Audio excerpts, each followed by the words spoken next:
Welcome, everybody, to another episode of the Face Your Ears podcast. I'm joined today with Justin Hochella from Michigan. How are you, sir? My name is Rich Bozic, by the way. For those of you who may be new to us, how are you, Justin? I am doing well, Rich. How are you?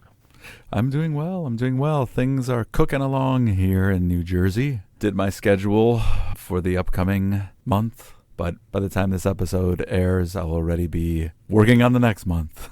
Yes, voice lessons galore. Yes. Oh, yes. Been doing things in the studio. I've been working on finishing up some songs. I've been working on some promotional things for release of a song. Excellent. Yeah, you've been busy. Yes. But it's been going well.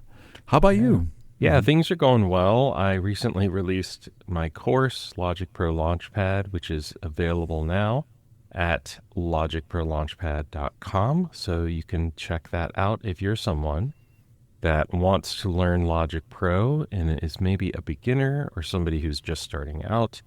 This is the perfect course to take you to the next level. So check it out, logicprolaunchpad.com. So I'm in the throes of marketing that course and getting it out to the people. So yeah, it's been quite a journey, but I'm so excited that it's finally up and out and available to the world. That's great. How is all of the logistics around marketing and stuff going?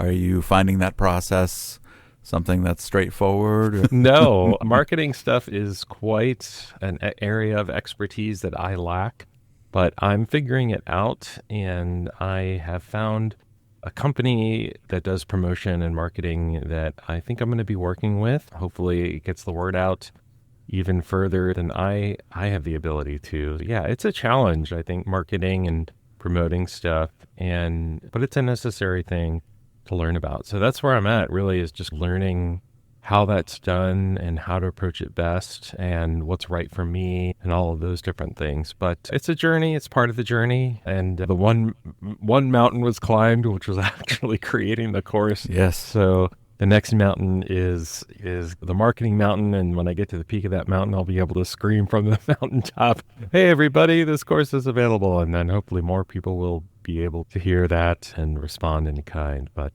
yeah, so far so good. And it's all just part of the journey and part of the process. Absolutely. People, check out this course. If you're new to Logic, if you have someone that you know in your life who's new to Logic and can use a very to-the-point good course, check it out, people. So, Justin, I wanted to share some stats about the podcast with you. Please. I've been observing where our listenership is happening and some of the cities. I'm going to talk about the top cities that are listening to, Okay. well, at least, I guess, the last 5 episodes. We got Frankfurt, Okay. Germany. Excellent. Miami, Florida. People are sipping their cocktails by the beach, listening to the Face Your Ears podcast down there. It's fantastic. Nice. Okay. Of course, Somerset, New Jersey. Of course, Represent. the home crowd. Yep. Tallahassee, Florida. Oh, okay. That's nice. More Floridians into DIY home recording. We got Sydney, New South Wales. Okay. They're checking it out down there. It's great. And then Norfolk, Virginia. Is that how you'd say it? Norfolk? Yeah, Norfolk. Yeah. Wow. The word is spreading about Face Your Ears. That's great. Based on the amount of listenership we have, I'm assuming we'll be number one in, I don't know, maybe a few hundred years here. It's Yeah. But anyways, thank you everyone for listening, and it's great to see people all around the world checking us out. It's a Yeah, fun thanks. thing. It's a fun thing. Thank you, everybody. Yeah, we enjoy putting this podcast together, and it's nice to hear that people out there are listening, not only in our backyard, but all across the world. So thank you. So Justin, this has all been so positive. This start of this episode has been so positive. We're going to take a dark turn. Why are we here today? What are we talking about? Yeah. So as the title of this podcast so clearly implies, we are talking about AI.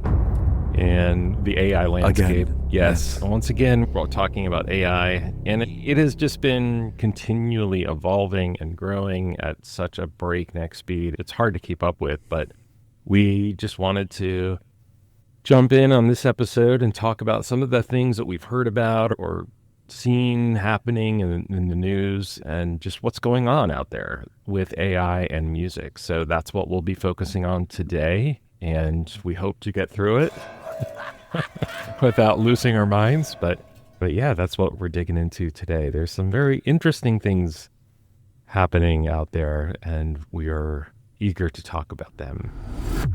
All right. So, Justin, go ahead. Launch the nuke on us here. What's the first thing we're talking about here? One of the things I saw out there is this idea of AI generated music existing on streaming platforms. And there seems to be different camps on this, no surprise. There is the Bandcamp camp, the Bandcamp camp, which is basically saying that, no, we're drawing a line to AI generated music. So the Bandcamp platform, if you're not familiar, is more or less a grassroots, artist-driven kind of platform. It's like if Bernie Sanders created a streaming platform. It's for the people, by the people. It's actually really great. I have some stuff on Bandcamp, actually. And it's just a way for people to share and sell their music without the corporate overlords involved. So anyway, check it out, bandcamp.com. But Bandcamp actually released a statement recently on their stance on AI generated music, and they're basically coming out saying we will not allow music that is generated by AI to exist on our platform. So did they specify like what percentage of the song could be AI generated? Because what I'm curious about that. Is it, I know that if the song is 100% AI, yes, they have a hard stop. But what about people who are using AI instruments? Yeah, let me read the statement actually from Bandcamp. Why not? Okay, so here's an article directly from Bandcamp's blog. And it's an article or a post they shared titled Keeping Bandcamp Human.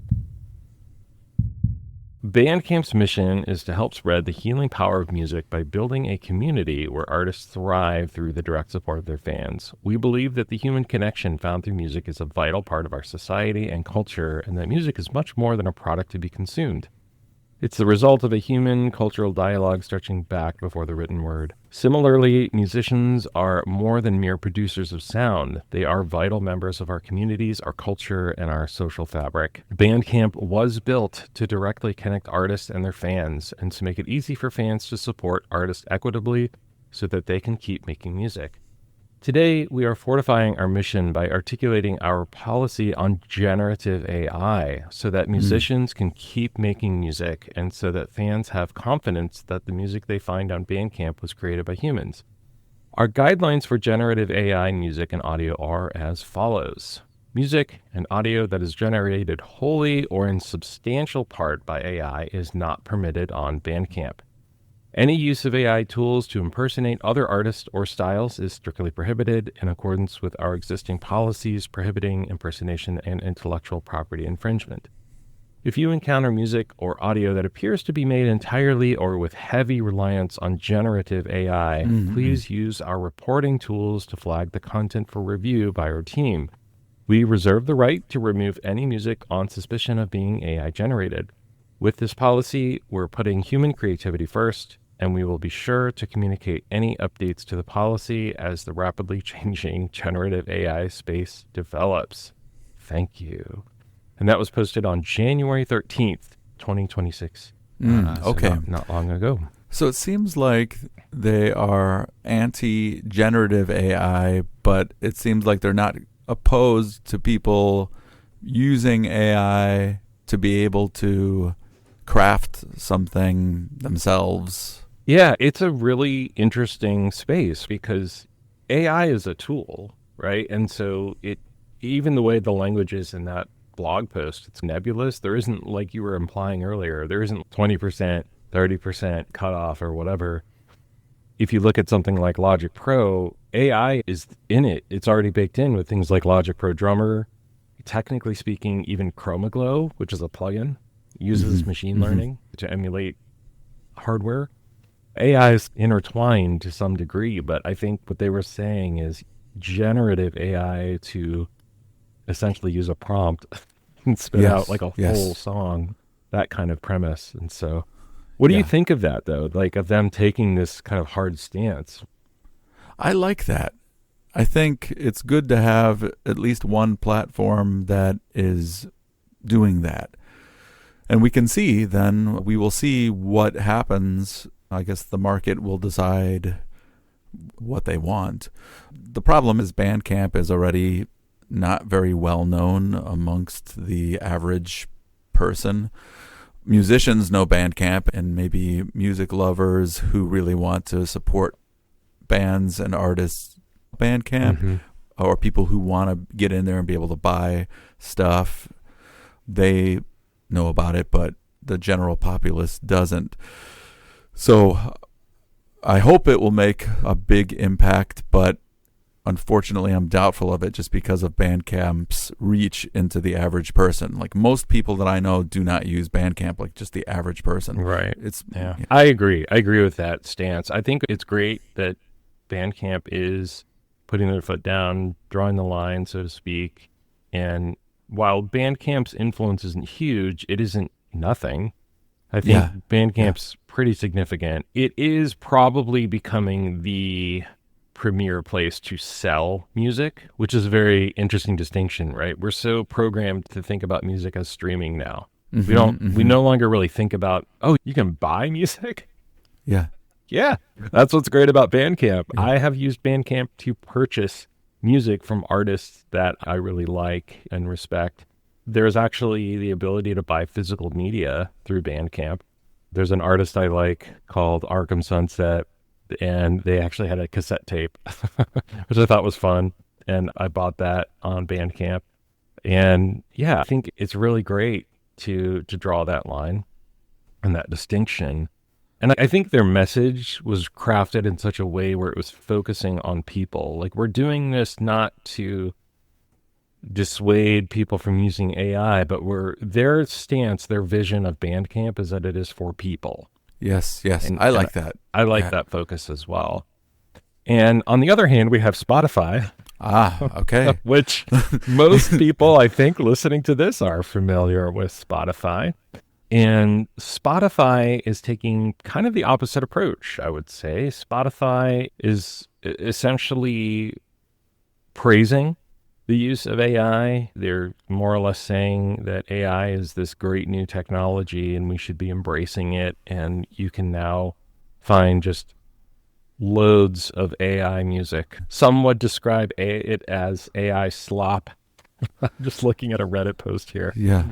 So the other night we were chatting about this, and you had said something about this with the incentive of why would Spotify be all right with this? Yeah, it's a bit of a conspiracy theory, I think, but it tracks a bit. Spotify, as we know, has more or less become the de facto standard of how music is consumed nowadays. Like I implied earlier, people don't really think about buying music anymore. They think about streaming music like it's a faucet. You just turn it on and off at will. And so there's this concern that AI generated music is going to produce a significant amount of revenue for Spotify. And the concern is that Spotify could easily be the ones benefiting from that because they're the ones creating it. Just generate the music themselves, cut out the middleman, and just kind of be profiting off of it. Just like a profit circle, right? Like they just pump out the AI generated music. And the scale of which they could do that is just mind-boggling to me. Because you think about Spotify's resources, so what chance does anybody have on Spotify compared to that juggernaut of this multi-billion dollar engine of Spotify pumping out AI generated music? And so it doesn't feel very artist friendly to me the way Bandcamp does. And that's the concern, is that Spotify would create the AI music that people listen to on their platform, and it would just further their profitability without artists being able to share in that. That's unfortunate because Spotify is like, when you think about streaming, you think Spotify first, basically, or Apple Music, right? Right. And what they decide basically will inevitably affect the landscape. I guess a way to put it is they dictate the market. They're that big, right? Spotify's influence over the music industry is it. Like they essentially are the music industry now. Yeah, basically, yeah. So whatever's popular, whatever's getting listens or streams on Spotify, that's the bellwether of the future. Yeah. Should we be worried? Probably. I mean, I think we seem to be arriving at a place where people, because of stuff like this, people are canceling Spotify. I don't have a Spotify membership, actually. Yeah, me neither. I know a lot of people do, and a lot of people use it. But I think the best outcome I could see, just short term, would be them simply labeling music as AI generated. So I think that's the thing in question right now is, look, if you're going to push out this AI slop to us, at least tell us you're doing it. You know, it kind of reminds me of like going to a restaurant or something. Like, you kind of want to know what you're eating. Some people don't care. Mm-hmm. They're like, whatever. I'll go to McDonald's and I'll eat this synthetic food and highly processed slop. I don't care. I'm hungry. I'll just eat it. They don't really pay any mind as to what they're putting in their body. But some people do care. And I think people have a right to know, is this music created by a person or is this created by a computer? So that's the debate right now is that going to happen or not? Should they do it or not? That kind of thing. So it's up to us, really, the individual. What will you do, listener?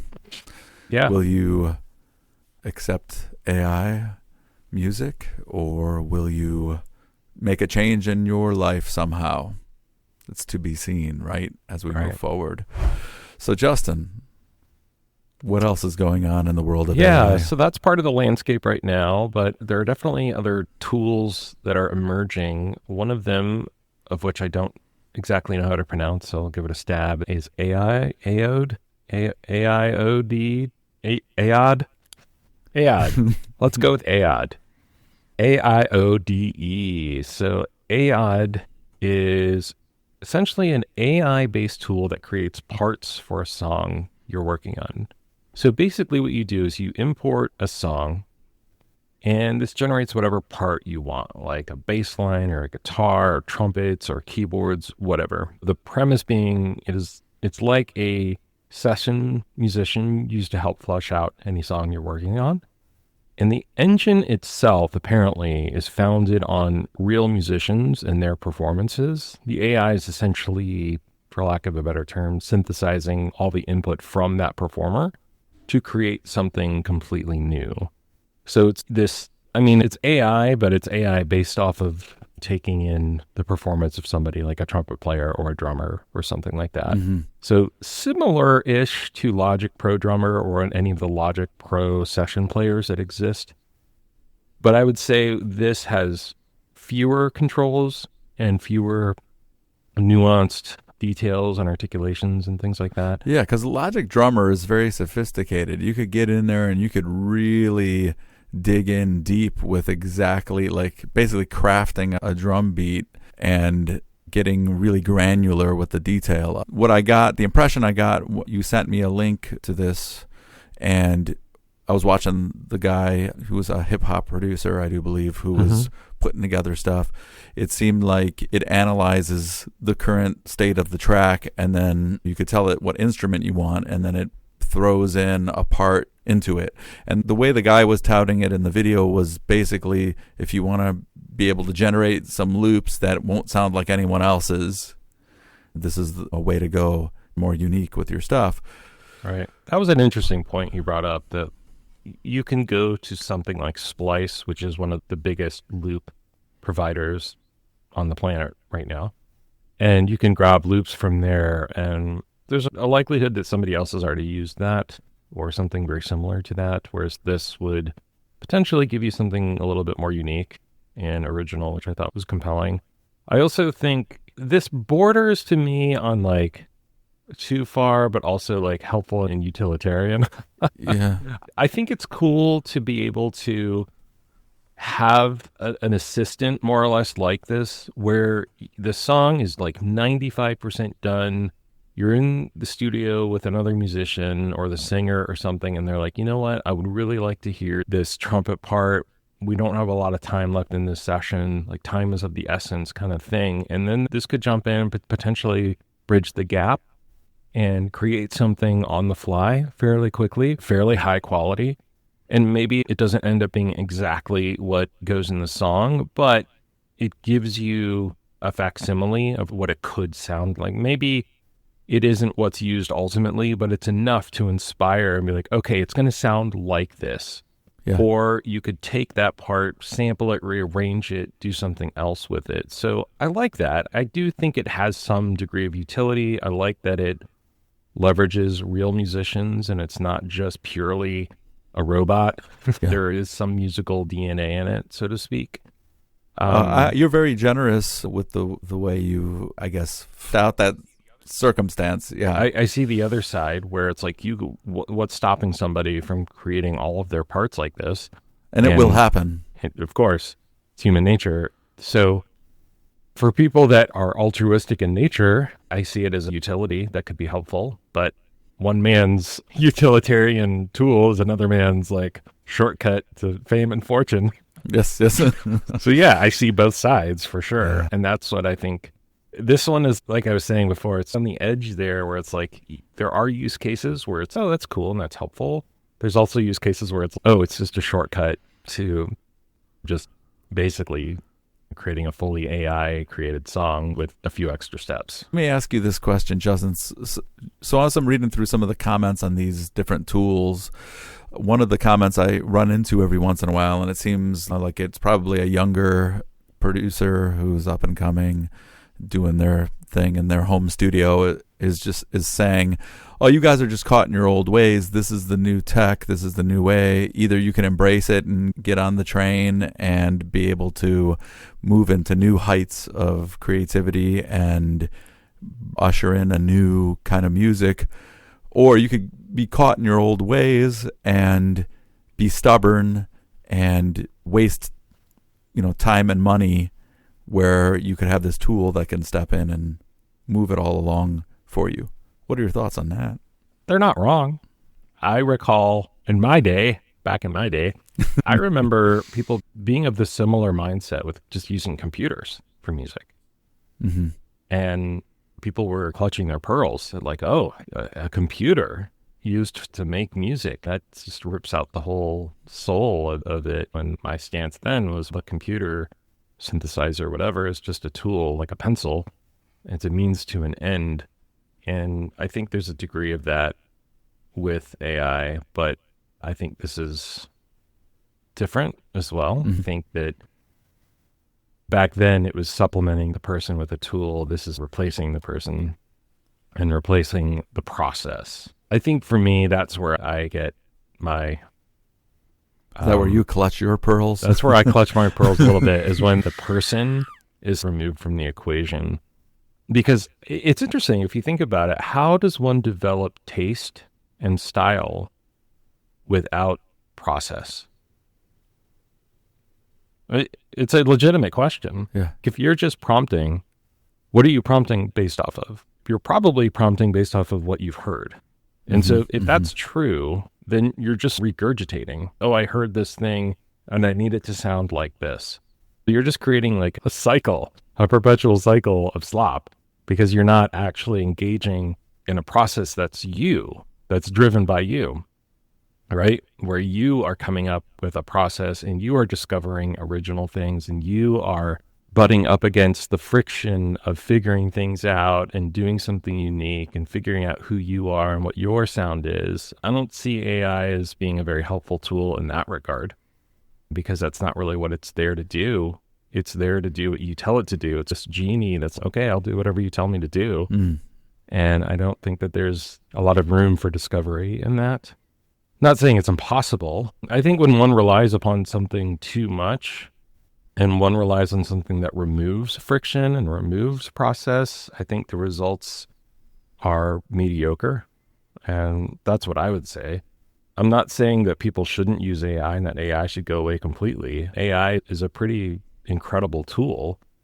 And just like anything else, just like back 20 years ago when people were clutching their pearls about using computers in music 25 years ago, I think it was about using the tool in an effective way that yields interesting creative results. I don't know. What about you? What do you think? I want to believe that there is something distinctly unique that human beings bring to the process. If I have my choice, like between going to a live show and seeing a human being up on stage versus seeing just an AI generating music, I would at least at this point always prefer the human being. But also, I've seen stuff and heard stuff that is very convincing with what is being generated with the AI. Even in that video that we watched of this tool that you just mentioned, this AIODE or AIODE, whatever it is, there was a bass line that he was generating in it. And I was like, man, yeah, that sounds pretty good. That's a pretty cool bass line. And it like contours to the music too, right? Like it fits in with whatever is going on in the music, which is interesting.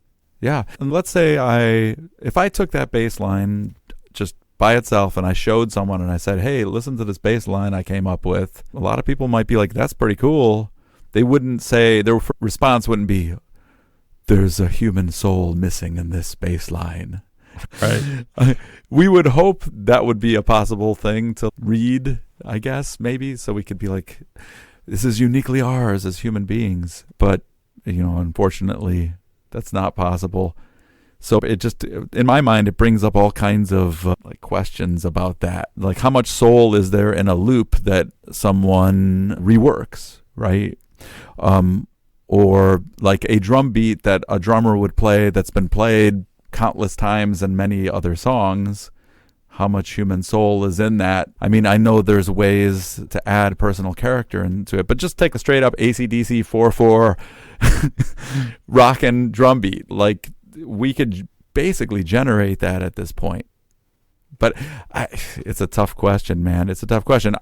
If I have to make a choice, I want humans to be in charge of the process. I choose this, right? Mm-hmm. I want this, right? Yeah. I think for me, it does come down to the fact that if you think about it, AI is just combing existing material and regurgitating something based off of existing material that humans have created. And so if we want to push things forward and evolve, it seems like we have to do that outside of AI. Because AI is just looking backward, and it's just synthesizing what's already existing. And so I think it really is up to human beings to create the new sound, the new feel, whatever that might be. That's my hope.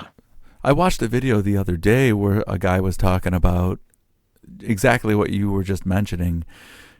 He brought up the point, that's how human beings operate, though, too. We are a conglomeration of all of our experiences and influences, and what we're doing is just taking all of that, permutating it, and regurgitating something from what we've heard. So he brought up interesting philosophical kind of argument that we are basically like acting like the AI within our own brain. We've just created something that's like outside of us that does the same thing. I think the AI doesn't think. Not really. I think it does a really good impression of thinking, but it's not actually thinking. It's doing very sophisticated pattern recognition and pattern decoding. Humans do that too, but humans, I think, are able to... We got more baggage we bring to the table. Yeah. AI doesn't have things like trauma, mental health struggles. Next Ace Studio plugin. Yeah. Trauma, add trauma to your mix and ego. Like the human experience. We're not making light of those things. Of course. Listening. We're not making light of it. We're making light of the fact that AI isn't human. It lacks these things. And so much of the art and the music that we create is in response to the experience that we've had of being human, of going through really difficult things. And I think that, in my mind, can never be replaced, will never go away, is this desire to express what we're feeling and thinking through the arts and having that process.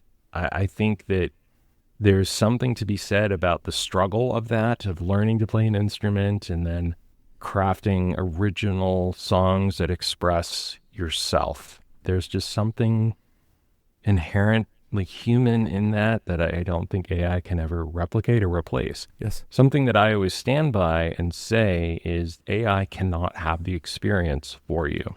That is never possible. It just isn't. And I think that's important for us to remember, is that AI can produce a lot of really compelling things, but it can't have the experience of life, of being a human. Yes. Justin, it was great to get together to talk about this topic again. I have a feeling we're going to be doing this again soon. Yes. Maybe sooner than people realize. Yes. Just to recap today's episode, we talked a little bit about the debate between the philosophy that Bandcamp has taken on banning of AI generative music versus Spotify's stance. And then we also talked a little bit about the AIODE tool. AIODE? Let's call it AIODE. Yeah, the AIODE tool that helps generate parts in people's compositions. Thank you, Justin. This was a great talk. I think we should get together really soon to flesh this out a little more. Absolutely. Thank you, Rich. Yeah, this was a good conversation. Thanks for digging in deep with me, and I look forward to continuing this with you soon. Until next time. Bye, everybody. Thank you for listening to the Face Your Ears podcast. If you found this episode entertaining and informative, be sure to share and leave a review. Also, check us out on social media and be sure to like, comment, and subscribe. For more information related to our podcast, head on over to www.faceyourears.com. Links can be found in the show description. And remember, whether you're a musician just starting out or a seasoned professional looking to talk shop, it's time to face your ears.